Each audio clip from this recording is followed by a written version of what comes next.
आइए आज हम लोग स्टडी करेंगे बेंजीन व्युत्पन्नों की नाम पद्धति। अगर इसको इंग्लिश में देखें तो बोलेंगे nomenclature of substituted benzene compound. तो सब्स्टिट्यूटेड बेंजीन कंपाउंड मतलब बेंजीन से जो उत्पन्न हुए। तो जाहिर सी बात है कि हम बेंजीन कहते किसे हैं, पहले इस विषय पर चर्चा होनी चाहिए। तो अगर हम कोई 6 कार्बन के रिंग बना दें, मान लीजिए ये रिंग है,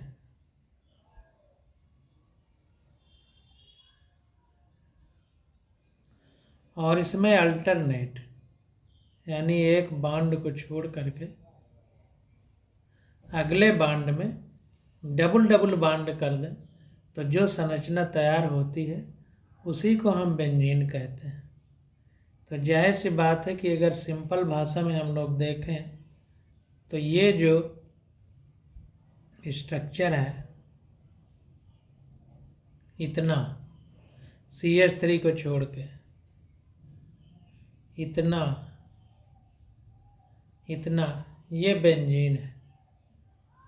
तो बेंजीन जिसमें हो और जो कंपाउंड बन जाए उसे बेंजीन व्युत्पन्न कंपाउंड कहेंगे या बेंजीन से उत्पन्न यौगिक कहेंगे। ये बात निकल के सामने आती है। तो देखिए, IUPAC पद्धति में बेंजीन व्युत्पन्न का नाम प्राप्त करने के लिए प्रतिस्थापी समूह यानी सब्स्टिट्यूएंट का नाम पूर्व लग्न के रूप में यानी प्रीफिक्स रूप में बेंजीन शब्द से पूर्व लिखते हैं, परंतु उनके यौगिकों के रूढ़ नाम जो कोष्ठक में दिए गए हैं भी काफ़ी प्रचलित है। तो ध्यान दीजिए कि जो बेंजीन के साथ लगे हुए हैं उनको हम प्रतिस्थापी समूह बोलेंगे और उनको बेंजीन से पहले लिखते हैं, और जो रूढ़ नाम है यानी जो पुराने समय से चले आ रहे हैं तो उनको भी हम कोष्ठक में लिखें। तो यहाँ पर देखिए, जैसे ये बेंजीन रिंग है, इसके साथ ये मेथिल ग्रुप लगा हुआ है तो इसे हम मेथिल बेंजीन कहेंगे। अब ये जो प्रतिस्थापी ग्रुप है हमारा सब्स्टिट्यूएंट जिसको बोलते हैं, तो इसको हम पहले लिखेंगे, बेंजीन को बाद में। तो यही कहने का मतलब है कि पूर्व लिखते हैं। जो प्रतिस्थापी समूह होता है उसको पहले लिखेंगे, बेंजीन को बाद में लिखेंगे। तो ये मेथिल बेंजीन है, इसको टॉलुइन भी कहते हैं अगर हम रूढ़ नाम के रूप में देखें तो। अब देखें इसी प्रकार आगे OMe ग्रुप लगा हुआ है तो इसे मेथॉक्सी बेंजीन बोलेंगे। ये जो OMe है यानी O के बाद मेथिल ग्रुप है तो इसे हम क्या बोलेंगे, मेथॉक्सी बेंजीन बोलेंगे। जैसे ईथर में मान लीजिए CH3 OCH3 हो तो ये ईथर कहा जाएगा, ईथर है। तो इसी प्रकार OMe एक ईथर समूह है तो इसलिए इसको मेथॉक्सी बेंजीन बोलेंगे। जब नाम लिखने की विधि पीछे पढ़ रहे थे तो इन चीज़ों को हमने डिटेल में पढ़ा है। इसी प्रकार से यहाँ पर देखें NH2 ग्रुप है, एमिनो ग्रुप, और बेंजीन रिंग में लगा हुआ है तो बेंजीन को बाद में लिखेंगे, एमिनो ग्रुप को पहले, तो एमिनो बेंजीन नाम हो जाएगा। और वैसे रूढ़ नाम में इसको हम लोग पुराने नाम में एनिलीन कहते हैं। इसी प्रकार से यहाँ देखिए बेंजीन के साथ NO2 ग्रुप लगा है, NO2 को नाइट्रो बोलते हैं तो नाइट्रो बेंजीन हो जाएगा। ये ब्रोमीन लगा हुआ है, हाइलोजन के अंतर्गत आता है, क्लोरीन ब्रोमीन आयोडीन, तो इसको ब्रोमीन के लिए ब्रोमो और बाद में बेंजीन रिंग के लिए बेंजीन लिखेंगे। तो इस प्रकार से हम लोग इनको लिखते हैं। अब देखें थोड़ा इंग्लिश बुक में देख लेते हैं। वही कह रहा है, बेंजीन है shown in the following example however common name written in bracket below. तो जो कॉमन नेम है जिसको रूढ़ नाम बोलते हैं वो ब्रैकेट में लिखे गए हैं। और बेंजीन के साथ जो सब्स्टिट्यूएंट है वो बेंजीन से पहले उसको लिखेंगे। तो इस तरह से हम लोग इसको लिखेंगे। अब देखिए आगे देखते हैं, यहाँ पर ये सब लिखा गया है। अब आगे हम लोग पढ़ते हैं कि अगर दो प्रतिस्थापी समूह जुड़े हों तब क्या स्थिति बनेगी। तो वही देखिए यहाँ पर नीचे कहा जा रहा है कि द्विप्रतिस्थापी बेंजीन व्युत्पन्न में द्विप्रतिस्थापी समूहों की स्थितियां संख्याओं द्वारा दर्शाई जाती हैं। तो ध्यान दीजिए, अगर दो प्रतिस्थापी समूह जुड़े हों तो उनकी स्थितियां हम लोग संख्याओं द्वारा दर्शाएंगे। क्रमांकन इस प्रकार किया जाता है कि प्रतिस्थापी समूह वाली स्थितियों को न्यूनतम संख्या मिले। तो ध्यान दीजिए कि जो संख्या होगी उस संख्या में भी जो नाम दिया जाएगा, तो ये बात हम ध्यान देते हैं कि जो प्रतिस्थापी समूह होता है, सब्स्टिट्यूएंट ग्रुप होता है, उसको सबसे कम अंक मिले। जैसे यौगिक खा का नाम, ये खा है यौगिक, इसका नाम लिखा गया है। तो यहाँ पर देखिए दोनों ओर ब्रोमीन लगी है, तो किधर से भी हम गिनती शुरू कर सकते हैं, इधर से या इधर से। तो 1 2 3 यहाँ पर नाम लिखा गया, तो इसका नाम होगा पहले नंबर पर, तीसरे नंबर पर ब्रोमीन लगी है तो पहला कामा तीसरा डाट। अब तो कि दो ब्रोमीन है इसलिए डाई, फिर उसी तरह ब्रोमो बेंजीन लिख देंगे इस प्रकार से, ना कि 1,5 डाई ब्रोमो बेंजीन। मतलब गिनती हम इस तरफ से नहीं करेंगे। गिनती देखिए, जैसे यहाँ पर 1 है, यहाँ पर 2 होता, यहाँ पर 3, यहाँ पर 4, तो यहाँ पर 5 आ जाता। तो गिनती इस तरफ से नहीं करना है, ऐसे करना है कि नज़दीक पड़े, कम संख्या मिले प्रतिस्थापी समूह यानी सब्स्टिट्यूएंट। इसी प्रकार देखिए इसमें ये 1 नंबर पर ब्रोमीन है, 2 नंबर। ऐसे नहीं गिनेंगे कि 1 2 3 4 5 6 नंबर पर ये ब्रोमीन। ज़्यादा संख्या नहीं मिलना चाहिए, कम संख्या मिलना चाहिए, ऐसे हम लोग गिनती करते हैं। तो यहाँ पर देखिए पहले और दूसरे पर है, तो 1 कामा 2 डाई ब्रोमो बेंजीन, 2 ब्रोमीन है, 2 के लिए डाई वर्ड। इसी प्रकार यहाँ पर तो चाहे इधर से करें चाहे इधर से, क्योंकि बराबर नंबर मिलेंगे। तो 1 कामा 4 डाई ब्रोमो बेंजीन। तो इस प्रकार से हम लोग नाम लिखते हैं। तो सावधानी पूर्वक आपको नाम लिखना है ताकि गलती ना होने पाए। अब देखिए कह रहा है नामाकरण के रूढ़ पद्धति में 1 कामा 2 कामा 1 कामा 3 और 1 कामा 4 स्थितियों को क्रमशः आर्थो मेटा तथा पैरा पूर्व लग्न द्वारा भी दर्शाया जाता है। तो ध्यान दीजिए, जो पुरानी नामकरण की पद्धतियां हैं उनमें बहुत इम्पॉर्टेंट है और बहुत महत्वपूर्ण है कि अगर 1 और 2 नंबर है तो इसको आर्थो पोजीशन बोलेंगे। 1 के बाद 1 छोड़ के तीसरे नंबर पे है तो आर्थो मेटा बोलेंगे, और 1 को छोड़ के अगर 2 कार्बन छोड़ के चौथे पर है तो इसे पैरा बोलेंगे। तो इस प्रकार से अगर हम पुरानी पद्धति के हिसाब से नाम दें, तो यहाँ पर इस वाले की अगर बात करें खा की, तो 1 कामा 3 डाई ब्रोमो का नाम मेटा डाई ब्रोमो बेंजीन भी है।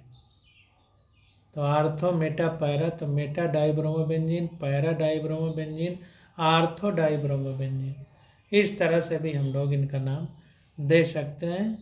तो ये सारी चीज़ों को अंडरलाइन कर लीजिए।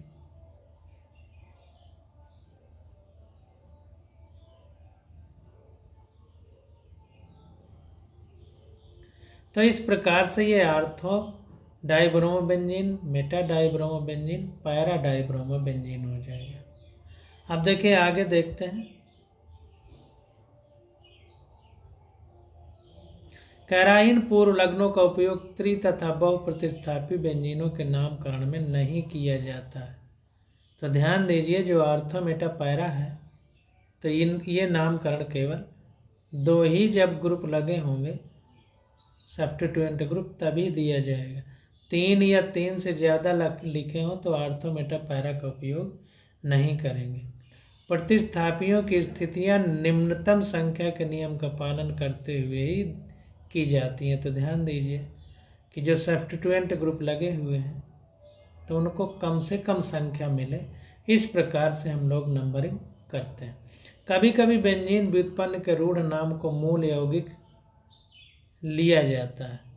कभी कभी ऐसा होता है कि जो व्यंजन के व्युत्पन्न होते हैं रूढ़ नाम, उनको हम लोग मूल यौगिक यानी मेन यौगिक के रूप में समझते हैं। अब देखिए आगे देखते हैं। कह रहा मूल यौगिक के प्रतिस्थापी की स्थिति को संख्या 1 देकर इस प्रकार क्रमांकन करते हैं कि शेष प्रतिस्थापियों को निम्नतम संख्या मिले। प्रतिस्थापियों के नाम अंग्रेजी वर्णमाला क्रम में लिखे जाते हैं।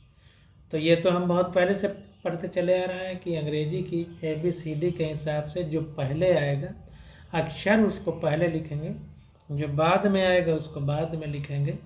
तो इसी क्रम का हम लोग हमेशा पालन करते हैं। तो यहाँ पर देखिए, इसको पहले अंडरलाइन कर लिया जाए, फिर हम लोग आगे बढ़ते हैं।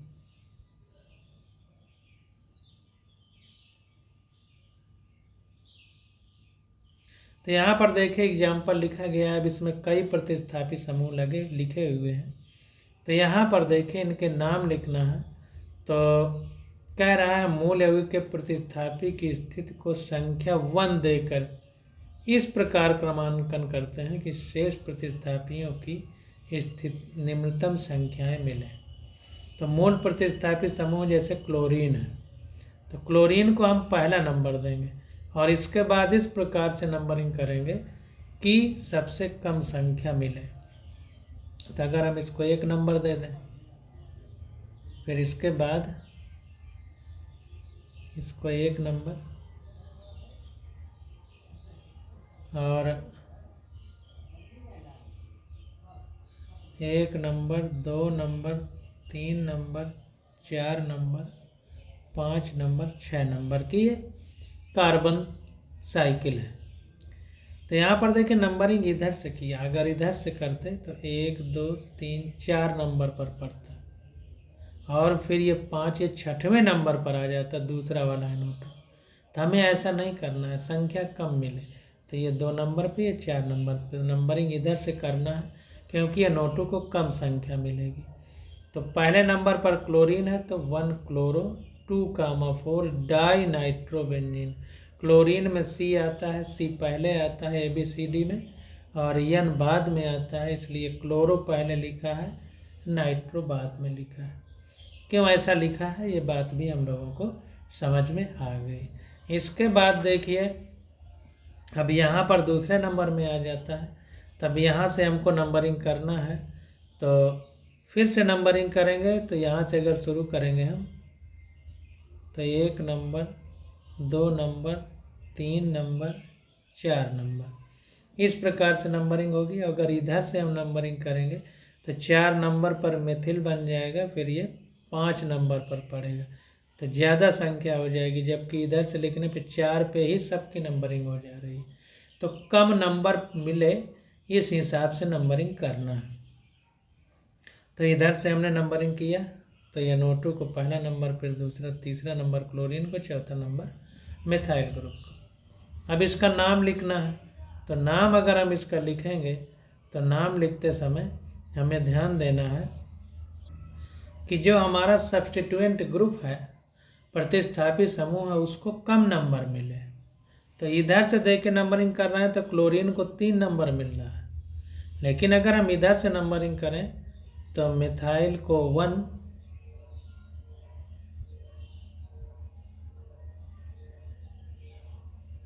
मिथाइल को 1 मिल जाएगा, इसको 2, फिर इसको 3, फिर इसको 4। तो यहाँ पर देखिए क्लोरीन को 2 नंबर मिला, इधर से 1 2 लिखते हैं तो 3 नंबर मिलता है। तो हमें क्लोरीन को सबसे कम नंबर देना है क्योंकि सब्स्टिट्यूएंट ग्रुप है। तो 2 नंबर मिल गया इधर से लिखने पे, इसलिए यही नंबरिंग हमारी सही है। जो पहले लिखे थे वो गलत थी।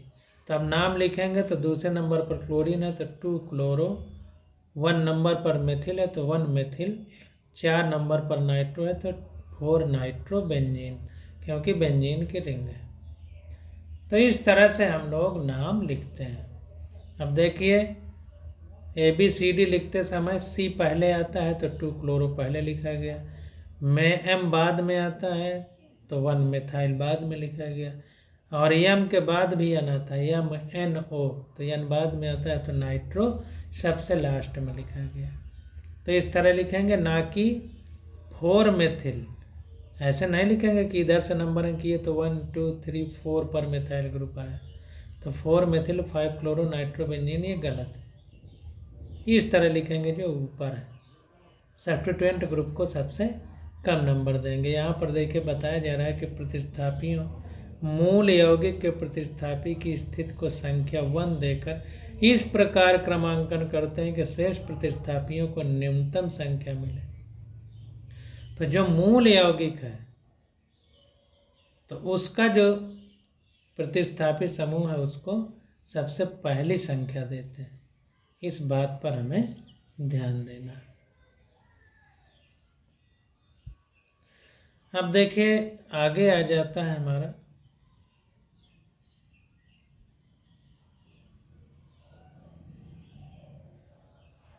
तो यहाँ पर देखिए ये नाम आ जाते हैं। तो यहाँ पर भी देखिए क्लोरीन है तो यहाँ से नंबरिंग शुरू किया तो 1 2 3 4। अगर इधर से नंबरिंग करेंगे तो 1 2 3 4 5 6 क्लोरीन को 6 नंबर मिलेगा। इधर से नंबरिंग करेंगे तो 2 नंबर क्लोरीन को मिलेगा। तो सबसे कम नंबर मिलना चाहिए तो नंबरिंग हम इधर से करेंगे तो 1 2 3 4 इस तरह करेंगे।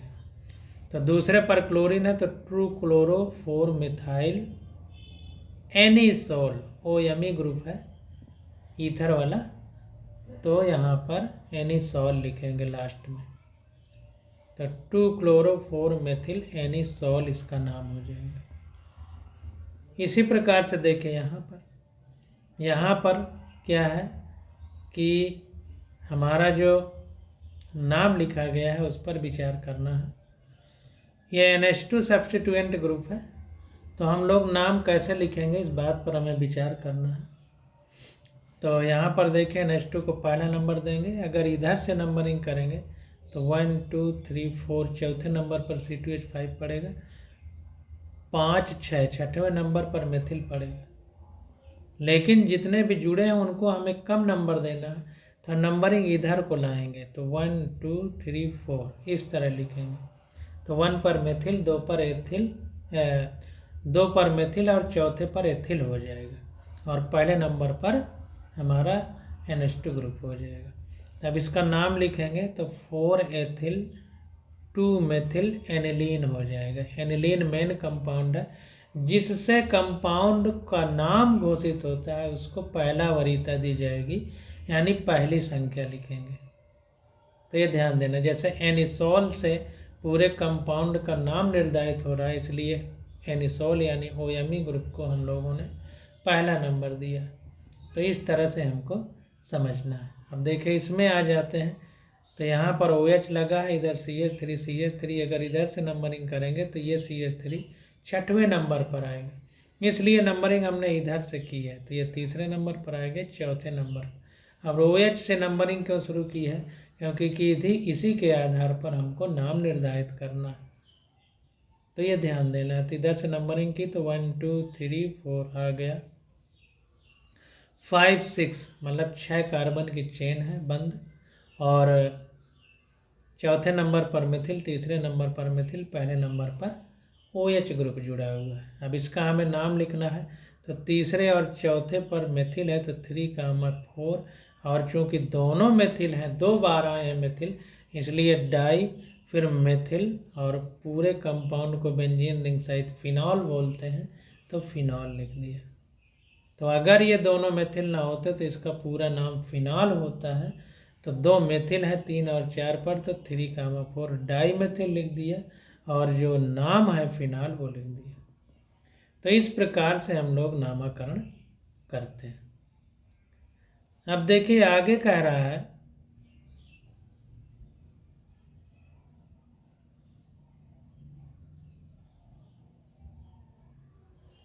कह रहा है जब बेंजीन वाला एवं क्रियात्मक समूह एल्केन से जुड़े रहते हैं तब बेंजीन को मूल न मानकर प्रतिस्थापी के रूप में माना जाता है। प्रतिस्थापी के रूप में बेंजीन का नाम फेनाइल है तथा C6H5 को लव रूप में पीएच लिखा जाता है। तो ध्यान दीजिए, जब बेंजीन वलय एवं क्रियात्मक समूह एल्केन से जुड़े रहते हैं, यानी जहाँ पे डबल बॉन्ड ना हो, तब बेंजीन को मूल न मानकर प्रतिस्थापी के रूप में माना जाता है। तो अगर बहुत सारी लंबी संख्या हो जिसमें डबल बॉन्ड ट्रिपल बॉन्ड ना हो, जैसे CH3 CH2 CH2 CH2 CH2 CH3 ऐसे लंबी चेन हो और उसके साथ बेंजीन हो, तो बेंजीन को मूल न मान करके हम लोग क्या मानते हैं, प्रतिस्थापी मानते हैं। और तब प्रतिस्थापी के रूप में बेंजीन का नाम क्या लिखते हैं, फेनाइल, तथा C6H5 को लघु रूप में पीएच लिखा जाता है। यह बहुत इम्पॉर्टेंट है, तो इसको अंडरलाइन करना है, तो इसको अंडरलाइन कर लेते हैं।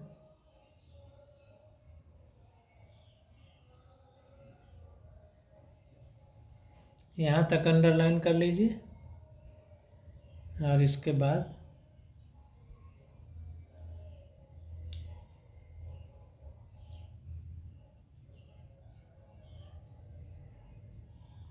तो कुल मिला के कहने का मतलब ये है कि जब बेंजीन रिंग के साथ, जब एल्केन के साथ बेंजीन रिंग जुड़ी होती है तो फिर बेंजीन को हम लोग प्रतिस्थापी के रूप में मानते हैं और इसका नाम हम लोग फेनाइल रखते हैं, जिसको C6H5 लिखते हैं या छोटे रूप में पीएच लिख दिया जाता है।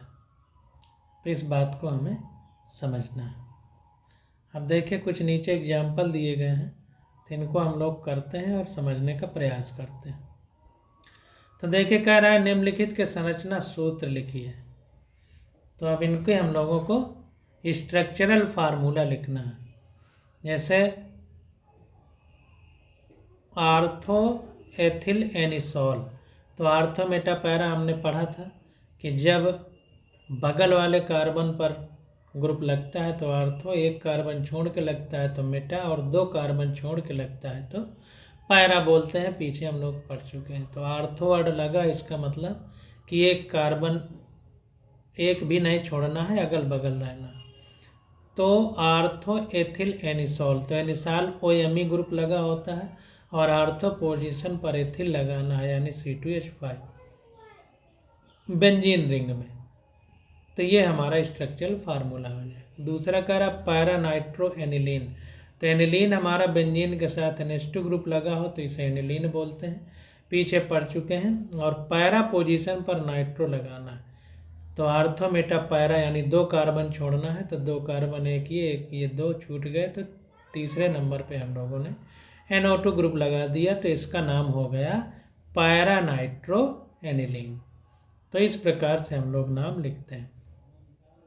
अब अगला हमारा आ जाता है ग नंबर पर 2,3 डाई ब्रोमो 1 फेनिल पेंटेन। तो 2,3, अब देखिए फेनिल लगा, इसका मतलब पेंटेन यानी जो एल्केन श्रृंखला है वो लगी हुई है बेंजीन के साथ, इसलिए यहाँ फेनाइल वर्ड लगा हुआ है। तो इसको ध्यान देना है। तो दूसरे तीसरे कार्बन पर, अब देखिए हम इसको सब्स्टिट्यूएंट मानेंगे, सब्स्टिट्यूएंट मान लेंगे, तभी फेनाइल यहाँ पर नाम लिखा गया है। तो अब इसको नाम लिखते समय हमको ध्यान देना है। तो देखिए बेंजीन सब्स्टिट्यूएंट ग्रुप है, तब इसको नाम लिखेंगे तो ये कार्बन तो बेंजीन वाला होगा, यहाँ से नंबरिंग शुरू करेंगे तो 1 2 3 4 5। तो अब 1 नंबर पर फेनाइल ग्रुप लगा हुआ है, दूसरे पर और तीसरे पर ब्रोमीन है, तो 2,3 डाई ब्रोमो लिख दिया। 1 नंबर पर हमारा फेनाइल है, तो 1 फेनाइल, और 5 कार्बन की श्रृंखला है 1 2 3 4 5, तो पेंटेन लिख दिया। तो इस प्रकार से हम लोग नाम लिखते हैं। तो 2,3 डाईब्रोमो 1 फिनाइल पेंटेन। अब यहाँ पर देखिए ब्रोमो बी ए के बाद ही आता है और फिनाइल में पी बहुत बाद में आता है, MnO_P, तो इसलिए पहले ब्रोमो लिखा गया, फिनाइल बाद में लिखा गया और ये पेंटेन हो गया। अब इसी प्रकार से घा में देखिए 4 एथिल 1 फ्लोरो 2 नाइट्रो बेंजीन, तो बेंजीन है देखिए, तो बेंजीन रिंग बना दिया। और अब पहली पोजीशन पर फ्लोरीन है तो ये फ्लोरीन हो गया। फिर हमारा दूसरी पोजीशन पर नाइट्रो ग्रुप है और चौथी पोजीशन पर एथाइल ग्रुप। ध्यान दीजिए सब्स्टिट्यूएंट हमारा फ्लोरीन है, तो यहीं से हम नाम शुरू करेंगे, यहीं से जो इसको हम लिखेंगे तो नंबरिंग शुरू करेंगे। तो देखें इसको इस तरह से नंबरिंग देंगे 1 2 3 4। अब नंबरिंग इधर से नहीं जाएंगे क्योंकि इनको कम नंबर देना है। अगर इधर से जाएंगे तो फिर ये चौथे पे आएगा तो ये छठवें पे आ जाएगा। हमें नंबर कम देना है, जब भी नामकरण करना है, नामनक्लेचर करना है तो कम नंबर देना। तो इस तरह से हमने इसको संख्या दे दिया। अब सबसे मुख्य बिंदु ये है कि हमको नाम लिखना है तो ABCD का अल्फ़ाबेट यूज करना है। तो देखिए ई सबसे पहले आता है, इसलिए 4 नंबर पर एथिल ग्रुप है तो 4 एथिल लिखा। फिर इसके बाद EFGH, F आता है तो 1 फ्लोरो लिखा, फ्लोरीन का पहला अक्षर F है। MnN बाद में आता है तो 2 नाइट्रो लिखा है, दूसरे नंबर पर NO2 है। फिर बेंजीन रिंग में लगे हैं तो बेंजीन लिख दिया। तो इस तरह से हम लोग नाम लिखते हैं। यहाँ पर ध्यान देना है कि सब जो फंक्शनल ग्रुप होता है, जैसे यहाँ NO2 को फंक्शनल माना गया, उसको सबसे कम नंबर मिलना चाहिए, तो 2 नंबर मिल रहा है। अगर इधर से लिखते तो 1 2 3 नंबर मिलता, इधर से लिखने पर 2 नंबर मिल रहा, इसलिए इधर से नंबरिंग हम लोगों ने शुरू की है। इस बात को ध्यान देना। तो इस प्रकार से ये चीज़ हम लोगों ने पढ़ी। अब आगे आ जाता है हमारा समावयवता। समावयवता जिसको हम लोग अंग्रेजी में आइसोमेरिज्म बोलते हैं। अंग्रेजी में समावयवता को हम लोग क्या बोलते हैं? आइसोमेरिज्म। तो समावयवता यानी आइसोमेरिज्म की स्टडी हम लोग अगले लेक्चर में करेंगे। आज बस यहीं तक।